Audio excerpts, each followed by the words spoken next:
Hello everybody, welcome to the sound test room. Today we are taking a look at the brand new Magic Delay. Here it is. Magic Delay by GSDSP, which is a direct port from their desktop delay. Okay, so very clever delay. It's very nice as well. Now let's get the elephants in the room out the way straight away, shall we?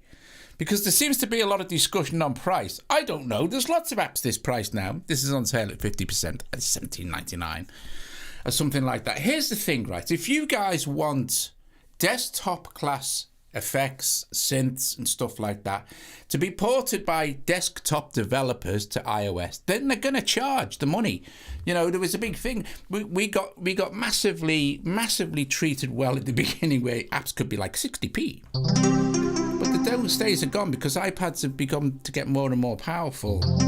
And here's the thing as well, and I understand what Sam's saying. He's not going to pay, this desktop price money. Mate, this isn't desktop price money. You know, I'll show you Spitfire, Native Instruments, hello.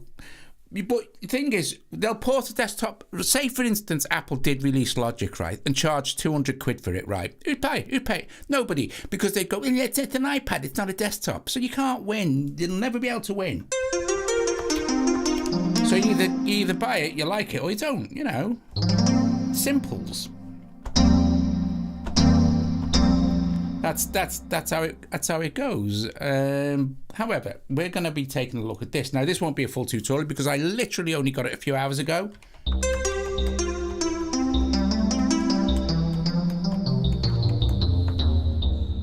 So I'll be playing lots of patches and stuff, but I will explain certain things, and I don't know if you can see it very well. I'll try and make it a little bit darker so you can, but it becomes very difficult for me to actually see it then. So what I'm going to do is I am going to engage it on this Synth Master.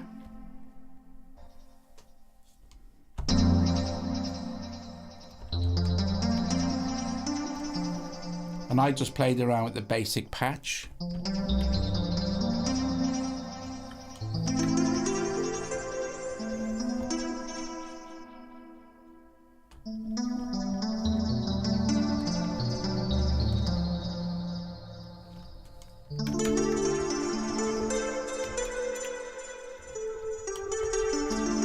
There's no modulation been applied yet.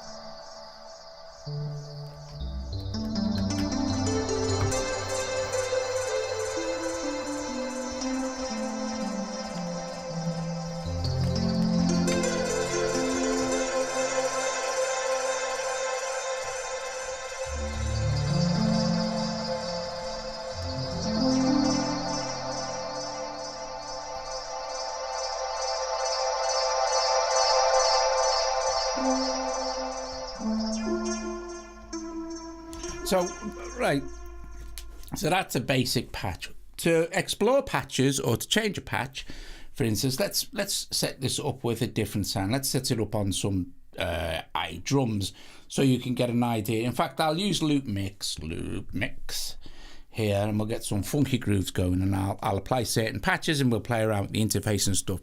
Now, it's quite easy when you understand how it works, and it's really, really quite clever. So if we open Loop Mix now and open the init, and let's choose something like this. Let's hit play. Sorry about that. Let's try to find something else.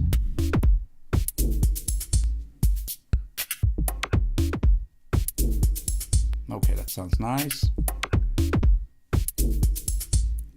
Very cool. And let's put in the effect. So in fact, I can do this. So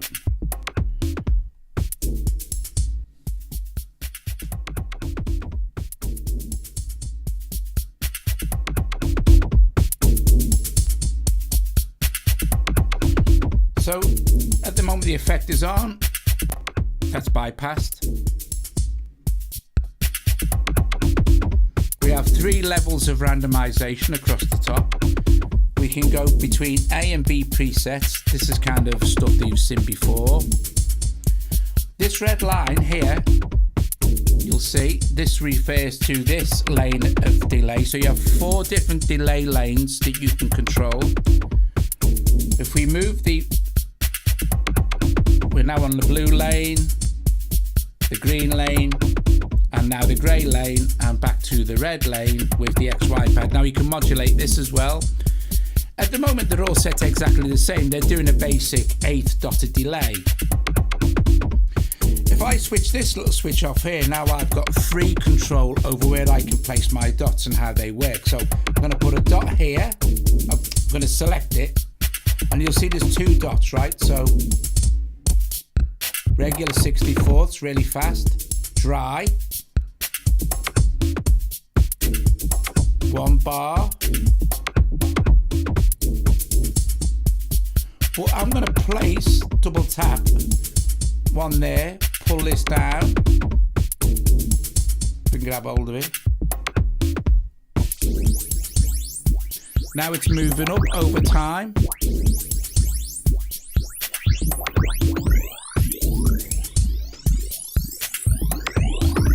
So from slow to fast. Which is very cool. But if I now morph back to one of the others, we're back to the 8th. Or now a mixture. Let's do something with this one. Let's select it here. Let's just put a bunch in, and now let's switch this switch on, which is quantization.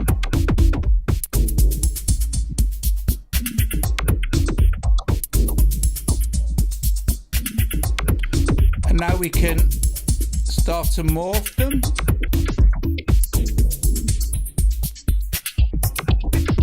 Go back to our, and let's blend between the 2.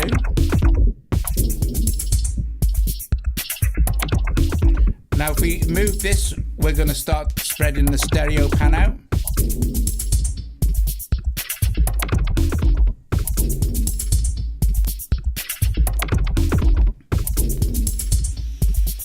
And still using no feedback here.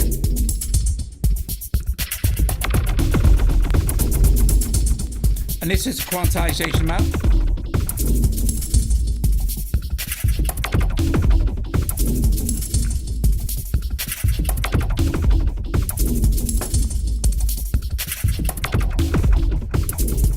This button here, this is super cool.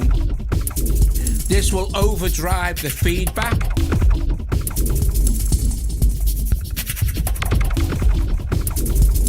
So it's kind of multiplying the feedback. Okay.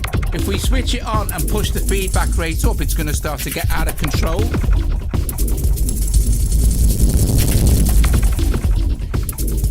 This little button here is cross-modulating the delays, and this little knife will cut the feedback.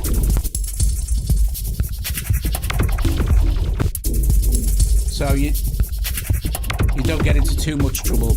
We have dry and wet. This is great for sound design with pads and stuff.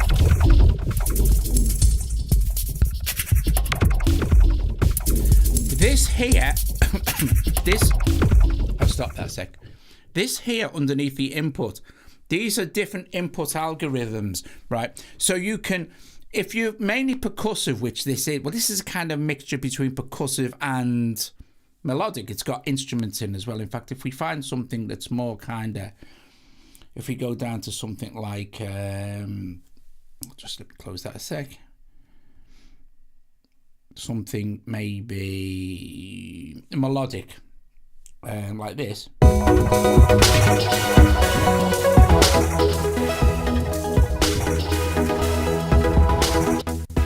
Then it is without the effect.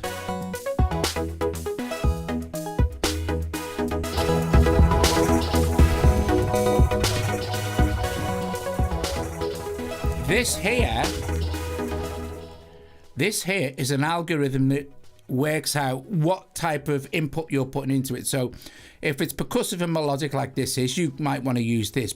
If it's just drums, you could use this. If it's purely melodic, you could use this. So, but it works. You can choose any you like. It doesn't really matter.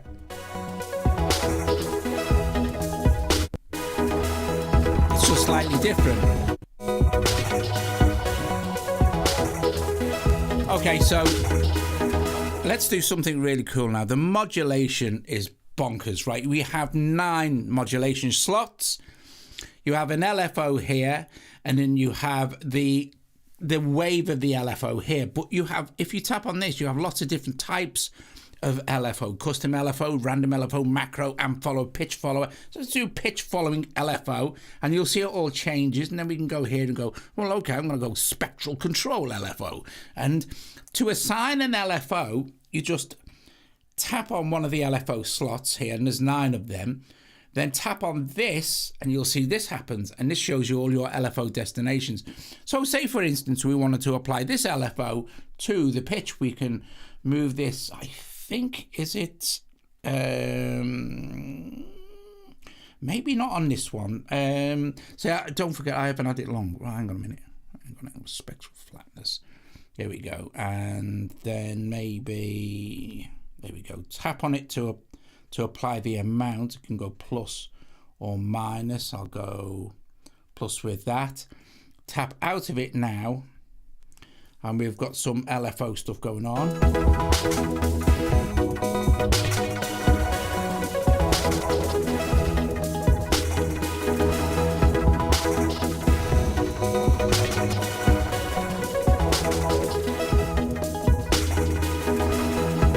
We have a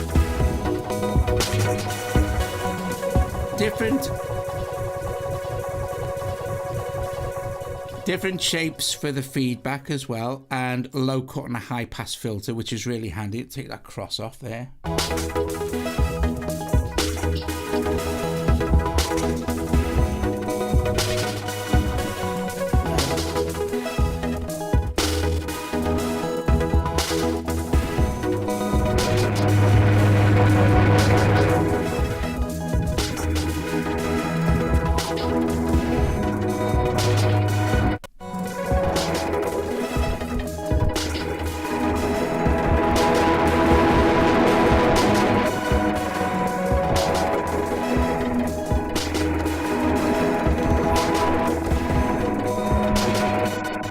So you can go absolutely crazy or have it like really, really calm.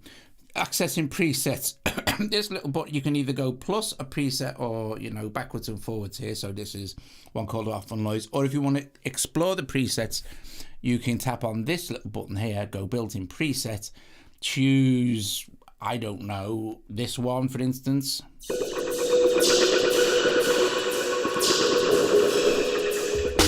That from that.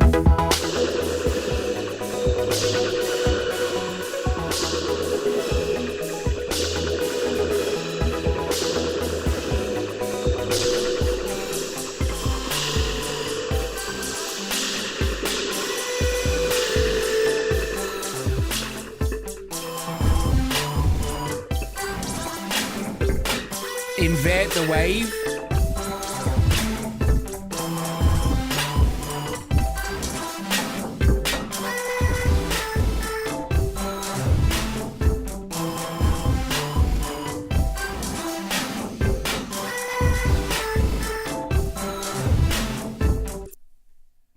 Okay, now here, you see this patch here with full wet, but if we kind of start to add in, say, bits and pieces for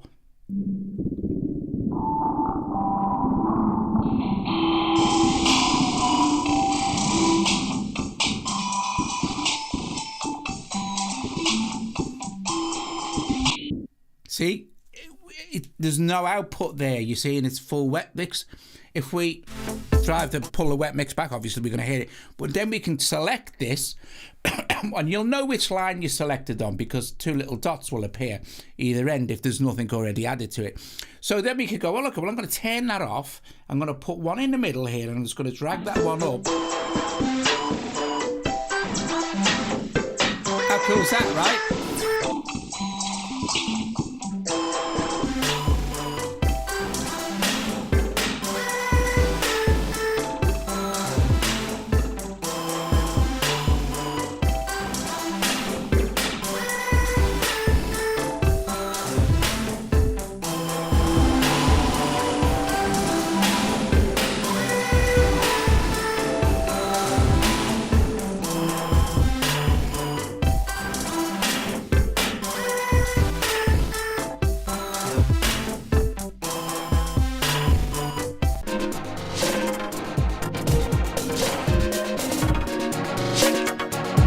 That's without the effect.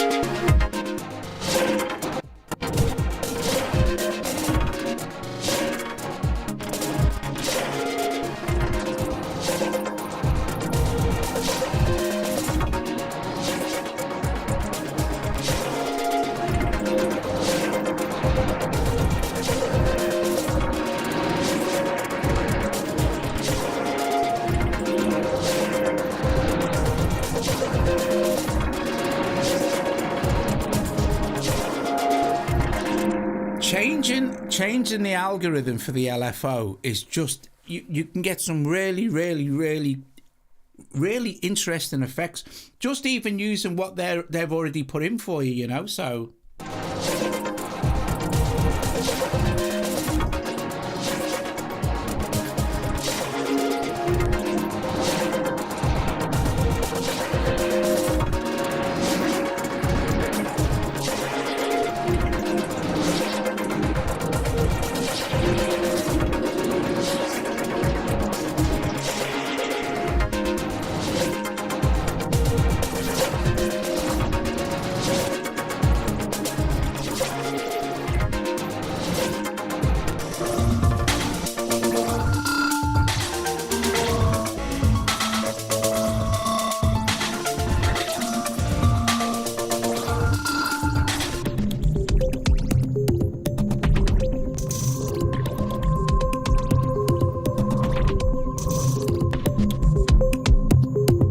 without the effect.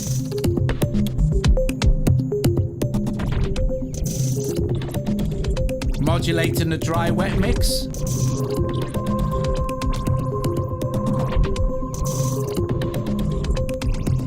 Modulating the XY.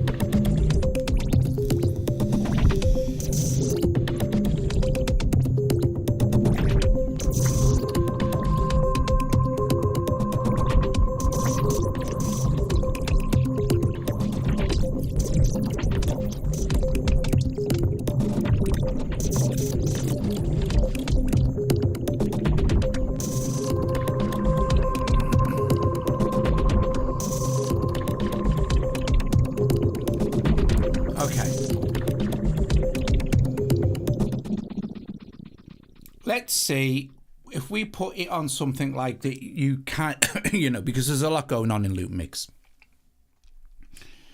Let's put it onto. Let's put it onto something like Mononike, right? Which is a. I'm gonna turn that down. I'm gonna put it onto Mononike, which is a drone, and this is where Magic Delay becomes sound designy and ambient, you know. If it's just a continual, let me just set this going as well, and I need to actually let me put some of these in and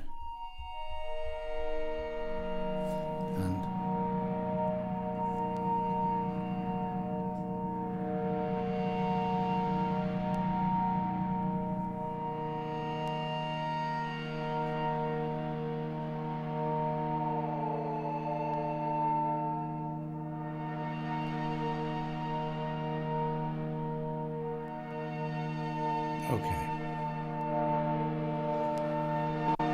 So without the effect, then it's more or less the same at the moment, right?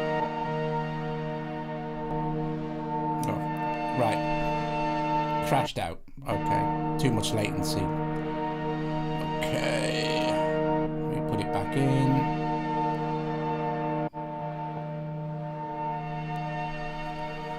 So let's see. Data broth.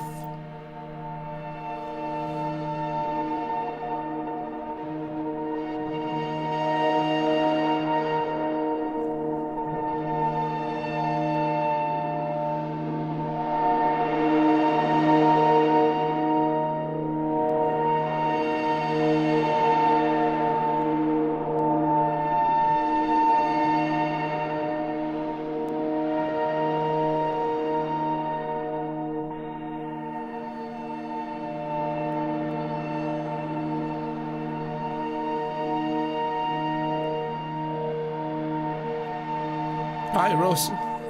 Hi, oh, Cara, I really loved your jazz, the Schrodinger's chord thing. That was really good. Hi, Jamie. Hi, hi, Tyo. Hi, everybody.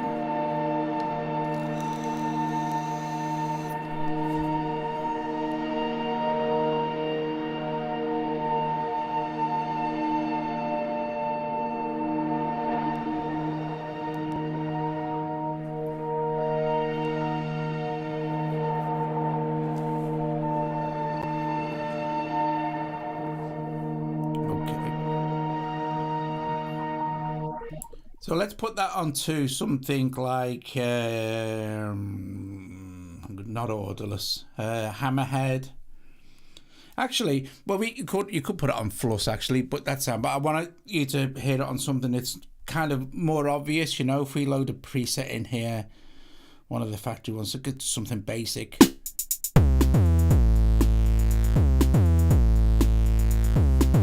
me just find a better patch than that. Okay, that's pretty basic.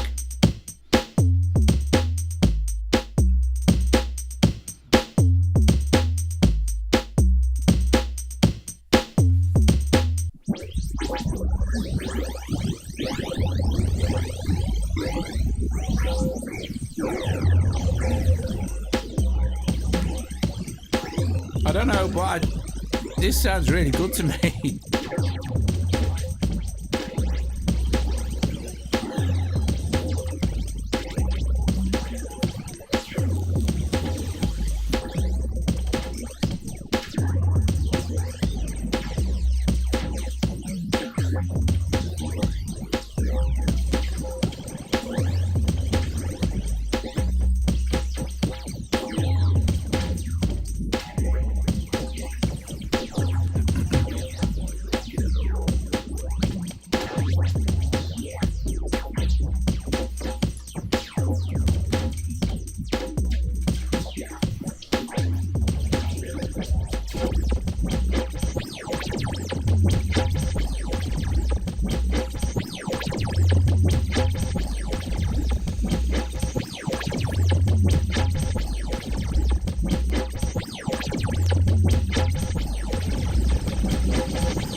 It's just awesome. But you see, I like creative effects and stuff. You know, I find it entertaining and interesting to create just stuff that you wouldn't normally hear. You know, it doesn't, and you don't need to make tracks and songs and release them all the time and stuff. It's just for fun as well a lot of the time. But this could be very useful. You could use it for almost anything you like. I have no affiliation with the company whatsoever, so, you know, let's try it with Fluss, shall we? Let's put something like Fluss has just had a new update as well, so that's cool. We now have a very cool, we can go from dark screen mode, which is much, much better for me, for live streams, as you can see. I need to just brighten this up a tiny bit because I can't really see what I'm doing. All right, so let's load in something kind of nice and melodic-y. Melodic-y, like, let's see what we got. Some pianos, got some nice guitar-y. Come on. Treat a guitar, I'll try this.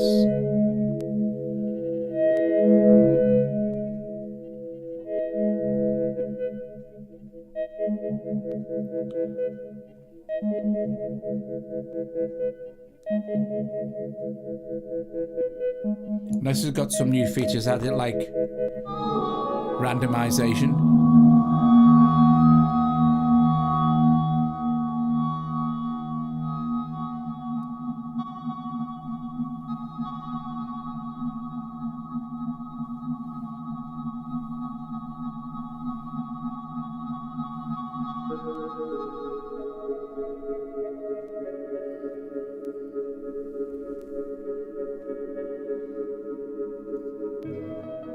So I'm going to use this one.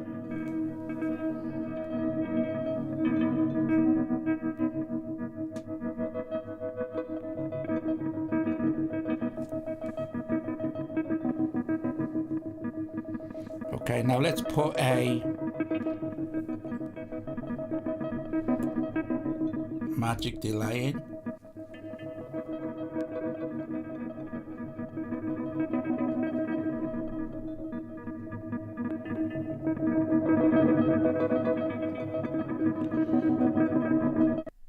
Go into the more melodic algorithm and magic reverso guitar.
Also draw your own custom LFO here, as you can see.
This would be awesome for dub, dub reggae.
All right, so like I explained before, this will drive up, it will be full wet, and then we can add in, if we select this red point,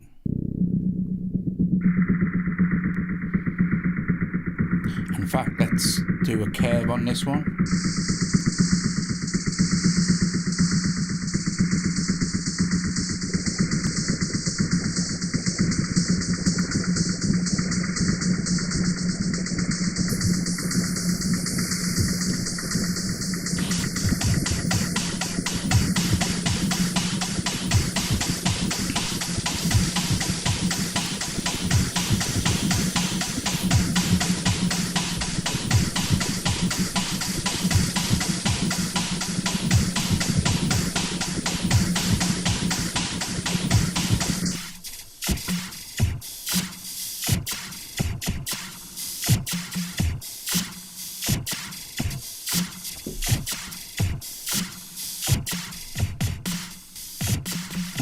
Well, these are fab. The inverting and the stereo spread.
I like that. Again, we have a... So let's add in... This is the one I was on earlier. Let's see.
Cool. Excuse me, I'm going to go to another... This one. I'm going to add in maybe some points.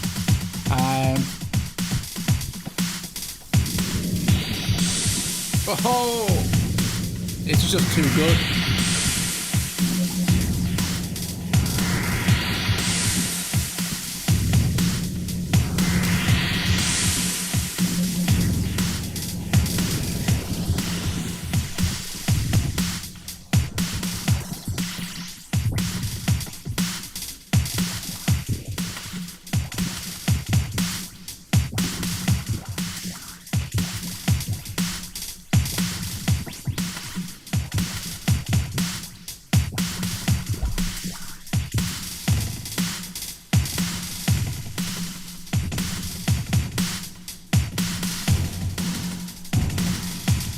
God, it's expressive, this is.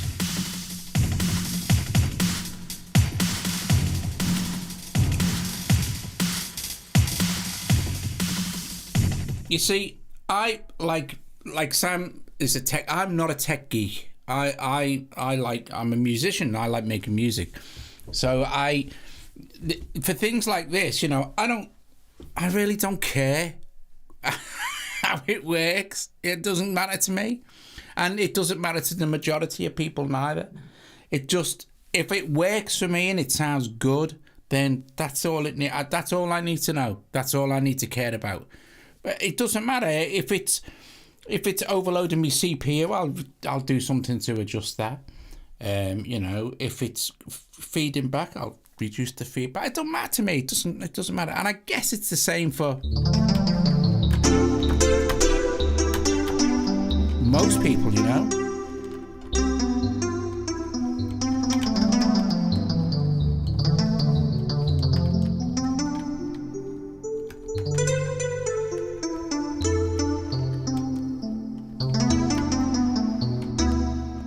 I mean, if it does the job and it sounds interesting, then that's it.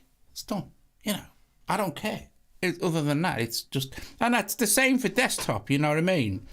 I've got like Reason and Cubase and all the rest of it. They're capable of incredible things, that you will never, ever, ever use. To be fair, not normal people, you know. If you want to get into the extremes, go modular. It's that simple, you know. Buy orderless and go nuts.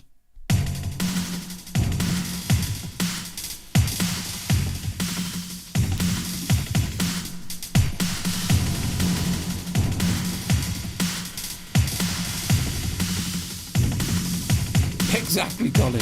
We all want to make music, you know.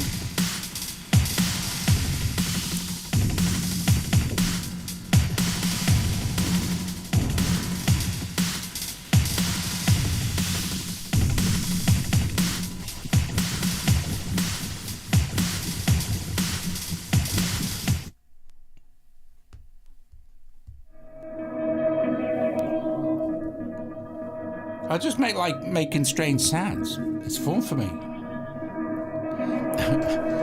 We must not forget. This is very important.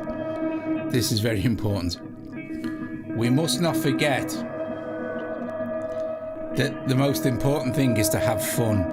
You know, none of us are beholden to a record label. None of us are on the pop catch-up load. We're just here to make music, you know, and we're just here to try it. Well, people like me who are trying to entertain people and also give you an idea of what it is. Personally, I couldn't care less whether you buy this app or not. It don't matter to me. It doesn't matter to me. The whole point is, would it be good for you? And if you think it's good for you, then I don't think 17 quid is an awful lot of money. I actually buy apps and stuff, you know. So if it's not like it's so difficult in it, because you need to understand that making music is for entertainment, you know. And for most of us, a lot of what we do will never ever see the light of day. But that doesn't matter, does it? It's all legacy. It's all there if you want to ever hear it again. If you just want to play around. Well, that is half price, Jamie, to be fair. It is on sale. But like they said on the Audio Bus Forum, the developers actually said, yeah, it's a kind of a test, you know. If you want desktop plugins ported to your iPad, then it's going to cost you money, you know, because you can't think. Look at how many. Here's the thing, right, as well. If we're going to get into something like this, how many developers have we lost now because it's unsustainable for them to keep updating the apps for free with no actual physical comeback monetary wise for their work? You know, loads and loads and loads. I'm guessing we'll lose more of them in the future as well, which is a shame.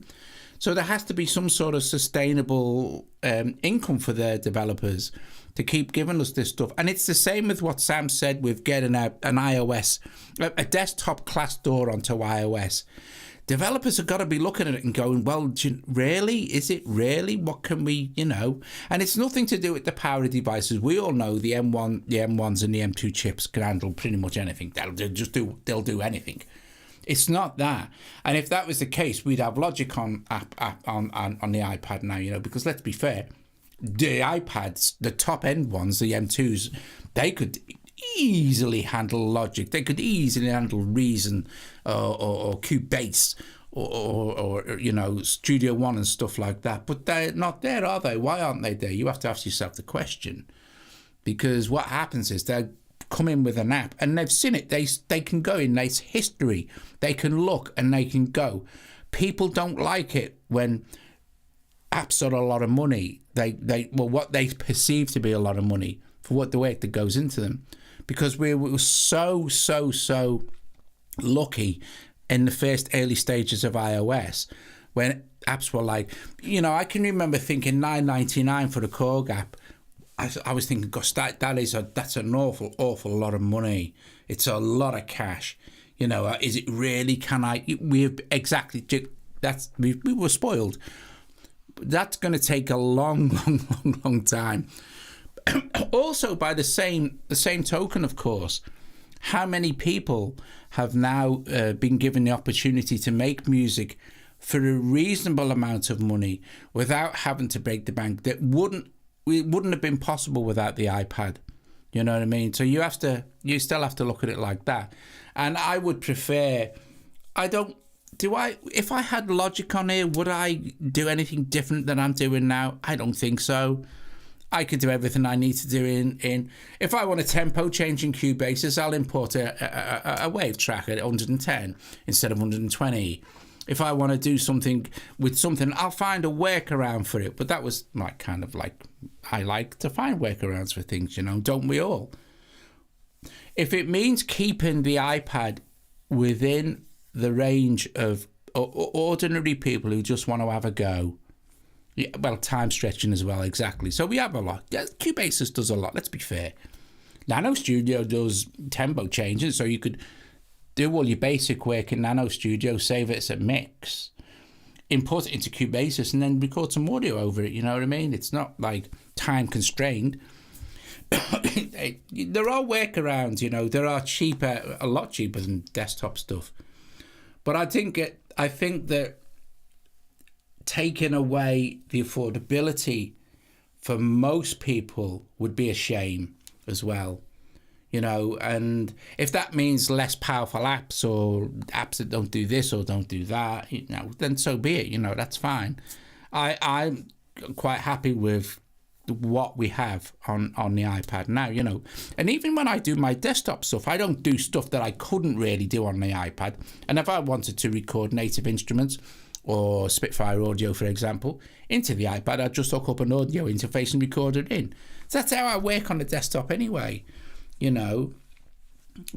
don't know, just one of them things, isn't it? There's so much stuff that we have for our iPads that I think there's a lot of complaining goes on about what we don't have, where I think we should be a lot more concerned with, well, what do we have and the best we can do with what we have. And let's be fair, the developers are trying their best. They don't want to sell you a crap app. They want you to use their app and use it all the time. I don't know. What do I know? I've only been doing it for 40 years, Not the iPad, of course. Only been doing that about 12. Let's play. In fact, we're nearly finished. Let's play for another couple of minutes.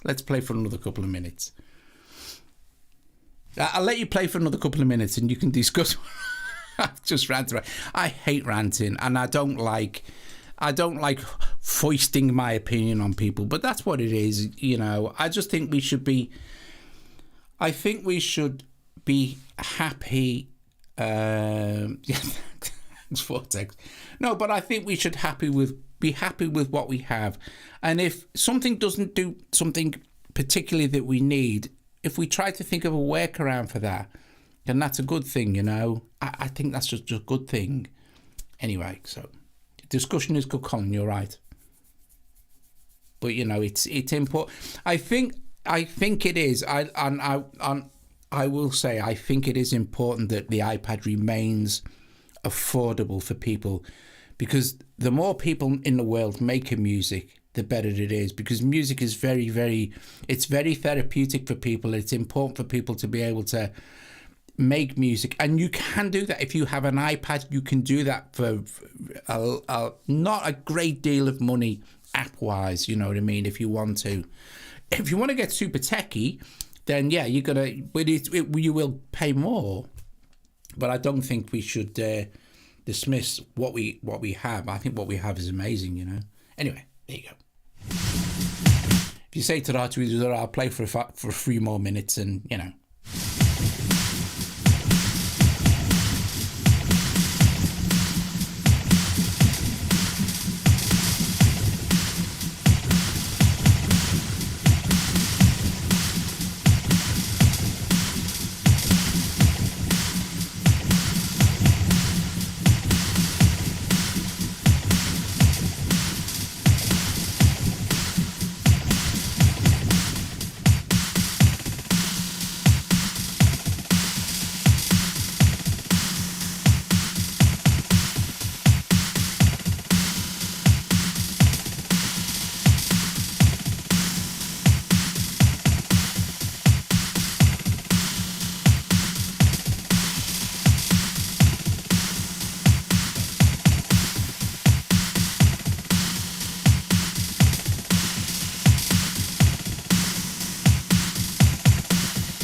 Here's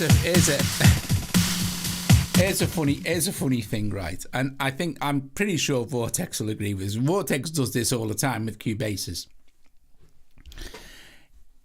If you go back, say 5, 6, 7, 8 years, right, when Cubases was super basic, right?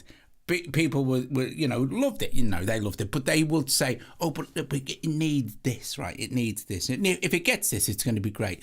So the next update, it would get it right. Cubases would get this new thing, right? Then people would say, it needs this. It's got to have this. So then the next update, with free, by the way, for a long time, Cubases updates were completely free. It would get this, it would get the new thing, right? Then people would say, well, it needs this, it needs this. Now, I absolutely guarantee you, right, that Cubases, for me, if it had tempo tracks, it would be amazing. If Nano Studio 2 had audio tracks, it would be amazing. If all those apps got everything that you want tomorrow, I guarantee you next week, people would say, but it needs this, or I needed to have this, or it needed to have that, you know what I mean? And that's the truth of it. And you can go back and you can check over years and years and years of videos from me, from Jacob, from whoever you like, Gavin, all of these people, Vortex. When updates are added, it just people have still want more. You will never stop wanting more, and that's not a bad thing. It's not a bad thing to keep wanting things to get better, okay? And it's certainly not a bad thing if apps crash all the time. It's not a bad thing to want your it's not a bad thing to want your app just to work. Do you know what I mean? If you want it just to work, there you go. Then you're well within your rights to whinge and moan. But usually when that happens, people will what am